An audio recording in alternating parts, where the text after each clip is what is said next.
ಇವತ್ತು ನಮ್ಮ ಬಿರಿಯಾನಿ ಲವರ್ಸ್ಗೆ ಒಂದು ಒಳ್ಳೆ ರೆಸಿಪಿ ತೊಗೊಂಡು ಬಂದಿದ್ದೀನಿ. ಏನಪ್ಪ ಅಂದರೆ ನಮ್ಮ ಬೆಂಗಳೂರು ಶೈಲಿಯ ಮಿಲ್ಟ್ರಿ ಹೋಟೆಲ್ ಸ್ಟೈಲ್ ದೊನ್ನೆ ಬಿರಿಯಾನಿನ ಮನೆಯಲ್ಲೇ ತುಂಬ ಸುಲಭವಾಗಿ ಈ ಬಿರಿಯಾನಿನ ಮಾಡ್ಕೊಬೋದು. ತುಂಬಾ ಸೂಪರಾಗಿರುತ್ತೆ. ನಾನು ಮಾಡಿರೋ ರೀತಿ ನೀವು ಮಾಡಿ ನೋಡಿ ಮತ್ತೆ ಮತ್ತೆ ಮಾಡ್ಕೊತೀರಾ.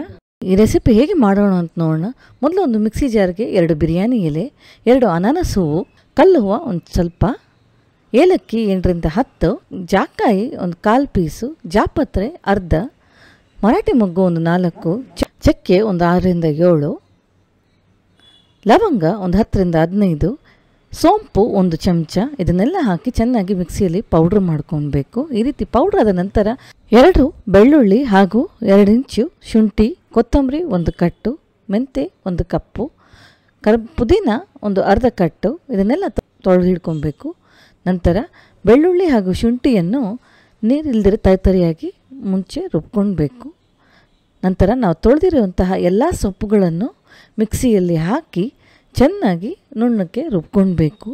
ನೀವು ಈ ರೀತಿ ಪೌಡ್ರ್ ಸಪ್ರೇಟಾಗಿ ಮಾಡಿಕೊಂಡು ಈ ರೀತಿ ಮಾಡಿ ನೋಡಿದ್ರೆ ತುಂಬಾ ಟೇಸ್ಟಿಯಾಗಿರುತ್ತೆ. ನೋಡಿ, ಈ ರೀತಿ ನುಣ್ಣಕ್ಕೆ ರುಬ್ಬಿದ ನಂತರ ಒಂದು ಪ್ಯಾನ್ಗೆ 2 ಚಮಚ ಎಣ್ಣೆ, ಅದಕ್ಕೆ ನಾನು 25-30 ಮೆಣಸಿನ್ಕಾಯಿ ಹಾಕ್ಕೊತಾ ಇದ್ದೀನಿ. ಏಕೆಂದರೆ ನನ್ನ ಮೆಣಸಿನ್ಕಾಯಿ ಅಷ್ಟು ಖಾರ ಇಲ್ಲ. ನಿಮಗೆ ಖಾರಕ್ಕೆ ತಕ್ಕಂತೆ ನೀವು ಜಾಸ್ತಿ ಅಥವಾ ಕಮ್ಮಿನೇ ಮಾಡ್ಕೊಳ್ಬೋದು. ಅದು ಒಂದು 2 ನಿಮಿಷ ಹುರಿದಿದ ನಂತರ ಅದು ಕೂಡ ನುಣ್ಣಕ್ಕೆ ರುಬ್ಕೊಳ್ಬೇಕು. ನಂತರ ಒಂದು ಮಿಕ್ಸಿ ಜಾರ್ಗೆ ಅರ್ಧ ಕಪ್ಪಿನಷ್ಟು ಹಸಿಕಾಯನ್ನು ನೀರು ಹಾಕಿ ಅದು ಕೂಡ ನುಣ್ಣಕ್ಕೆ ರುಬ್ಕೊಳ್ಬೇಕು.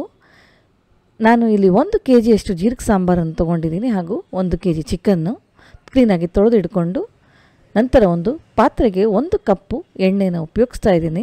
1 ಕಪ್ ಎಣ್ಣೆ ಹಾಕಿದ ನಂತರ ಬಿಸಿಯಾದ ಮೇಲೆ ನಾವು ಹೋಲ್ ಗರಂ ಮಸಾಲಗಳನ್ನು ಹಾಕ್ಕೊಳ್ಳೋಣ. ಚಕ್ಕೆ, ಲವಂಗ, ಮರಾಠಿ ಮೊಗ್ಗು, ಏಲಕ್ಕಿ ಹಾಗೂ ಸೋಂಪನ್ನು ಹಾಕಿ ಒಂದು 2 ನಿಮಿಷ ಹುರಿದಿದ ನಂತರ 3 ಉದ್ದುದ್ದವಾಗಿ ಕಟ್ ಮಾಡಿರುವಂಥ ಈರುಳ್ಳಿನ ಹಾಕಿ ಚೆನ್ನಾಗಿ ಈರುಳ್ಳಿಯನ್ನು ನಾವು 3ರಿಂದ 4 ನಿಮಿಷ ಹೈ ಫ್ಲೇಮಲ್ಲಿ ಹುರ್ಕೊಳ್ಬೇಕು. ನಂತರ ಅದಕ್ಕೆ 1 kg ತೊಳೆದಿರುವಂತಹ ಚಿಕನನ್ನು ಹಾಕಿ ನಾನು ಇಲ್ಲಿ 1 ಹಿಡಿಯಷ್ಟು ಉಪ್ಪು ಕೂಡ ಹಾಕ್ಕೊತಾ ಇದ್ದೀನಿ. ನೀವು ಸಣ್ಣ ಉಪ್ಪು ಕೂಡ ಹಾಕ್ಕೊಬೋದು. ನಾನಿಲ್ಲಿ ಕಲ್ಲುಪ್ಪನ್ನು ಹಾಕ್ಕೊತಾ ಇದ್ದೀನಿ. 1 ಚಮಚ ಅರಶಿನದ ಪುಡಿ. ಇದನ್ನೆಲ್ಲವನ್ನು ಹೈ ಫ್ಲೇಮಲ್ಲಿ 5 ನಿಮಿಷ ಚೆನ್ನಾಗಿ ಹುರ್ಕೊಳ್ಬೇಕು. ನಂತರ ಹುರಿದಿದ ನಂತರ ನಾನು ಇದಕ್ಕೆ ಖಾರಕ್ಕೆ 2 ಟೇಬಲ್ ಸ್ಪೂನಷ್ಟು ಹಸಿಮೆಣಸಿನ್ಕಾಯಿ ಪೇಸ್ಟ್ ಹಾಕಿ ಅದು ಕೂಡ 1 ನಿಮಿಷ ಹುರ್ಕೊಂಡು, ನಂತರ ರುಬ್ಬಿದ ಮಸಾಲೆ ಕೂಡ ಹಾಕ್ಕೊಂಡು ಅದು ಕೂಡ ಹೈ ಫ್ಲೇಮಲ್ಲಿ 5 ನಿಮಿಷ ಹುರ್ಕೊಳ್ಬೇಕು. ಈ ರೀತಿ ಮಸಾಲೆ ಚೆನ್ನಾಗಿ ಹುರ್ಕೊಂಡ್ರೆ ತುಂಬಾ ಟೇಸ್ಟಿಯಾಗಿ ಚಿಕನ್ಗೆ ಉಪ್ಪು ಖಾರ ಚೆನ್ನಾಗಿ ತಗಲುತ್ತೆ. ಇದನ್ನು ಇವಾಗ ಕಮ್ಮಿ ಮಾಡಿ ಇದಕ್ಕೆ ಲೋ ಇಂದ ಮೀಡಿಯಮ್ ಫ್ಲೇಮ್ವರೆಗೂ 15 ನಿಮಿಷ 20 ನಿಮಿಷ ಚಿಕನ್ನು 1/4 ಬೇಯೋವರೆಗೂ ಲೋ ಫ್ಲೇಮಲ್ಲಿ ಬೇಯಿಸ್ಕೊಬೇಕು. ಇವಾಗ 1/4 ಅಷ್ಟು ಬೆಂದಿದೆ. ಅದಕ್ಕೆ ನಾನಿವಾಗ 2 ಸಣ್ಣಕ್ಕೆ ಹೆಚ್ಚಿರುವಂಥ ಟೊಮ್ಯಾಟೊ ಹಾಗೂ ರುಬ್ಬಿರುವಂತಹ ಕಾಯಿ ಪೇಸ್ಟು, 1 ಲಿಂಬೆ ಹಣ್ಣಿನ ರಸ ಕೂಡ ಹಾಕ್ಕೊತಾ ಇದ್ದೀನಿ. 1 kg ಚಿಕನ್ಗೆ 1 ಲಿಂಬೆ ಹಣ್ಣಿನ ರಸ ಹಾಕ್ಕೊಂಡು ಎಲ್ಲವನ್ನು ಹಾಕಿ ಚೆನ್ನಾಗಿ ಮಿಕ್ಸ್ ಮಾಡಿ 1 ನಿಮಿಷ ಹುರ್ಕೊಳ್ಬೇಕು. ನಂತರ 1 ಕಪ್ಪು ಮೊಸರು ಕೂಡ ಹಾಕ್ಕೊತಾ ಇದ್ದೀನಿ. ಧನಿಯಾ ಪುಡಿ 1 ಚಮಚ ಹಾಗೂ ನಾವು ತೊಳೆದಿರುವಂತಹ ಅಕ್ಕಿ ಕೂಡ ಹಾಕ್ಕೊತಾ ಇದ್ದೀನಿ. ನಾನು ಅಕ್ಕಿನ ಇಲ್ಲಿ 10 ನಿಮಿಷ ನೆನೆಸಿದ್ದೆ. ಇದನ್ನೆಲ್ಲ ಹಾಕಿ ಚೆನ್ನಾಗಿ ಮಿಕ್ಸ್ ಮಾಡಿ ಹೈ ಫ್ಲೇಮಲ್ಲಿ ಇದನ್ನು ಮಿಕ್ಸ್ ಮಾಡಬೇಕು. ಕಮ್ಮಿ ಉರಿಯಲ್ಲಿ ಮಿಕ್ಸ್ ಮಾಡಬಾರ್ದು.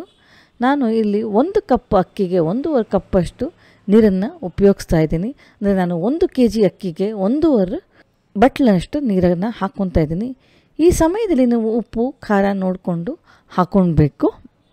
ಅಕ್ಕಿ ನೀರೆಲ್ಲ ಹಾಕಿದ ಮೇಲೆ 5ರಿಂದ 10 ನಿಮಿಷ ಇದನ್ನು ಹೈ ಫ್ಲೇಮಲ್ಲೇ ಬೇಯಿಸಬೇಕು. ನೀವೆಲ್ಲ ನೋಡ್ಬೋದು ಇವಾಗ ಅಕ್ಕಿ ಮೇಲೆ ಬಂದಿದೆ ಹಾಗೂ ನೀರು ಕಮ್ಮಿ ಆಗಿದೆ. ನಾವು ಇವಾಗ ಇದನ್ನು ಕಮ್ಮಿ ಮಾಡಿಬಿಟ್ಟು ಲೋ ಫ್ಲೇಮಲ್ಲಿ 10ರಿಂದ 15 ನಿಮಿಷ ಬೇಯಿಸಬೇಕು.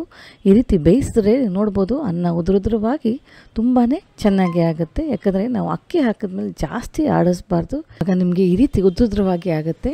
ಹಾಗೂ ಸೂಪರಾದ ನಮ್ಮ ಮಿಲ್ಟ್ರಿ ಶೈಲಿಯ ದೊನ್ನೆ ಬಿರಿಯಾನಿ ರೆಡಿ ಆಯಿತು. ನನಗಂತೂ ಕಾಯಕ್ಕಾಗ್ತಾ ಇಲ್ಲ.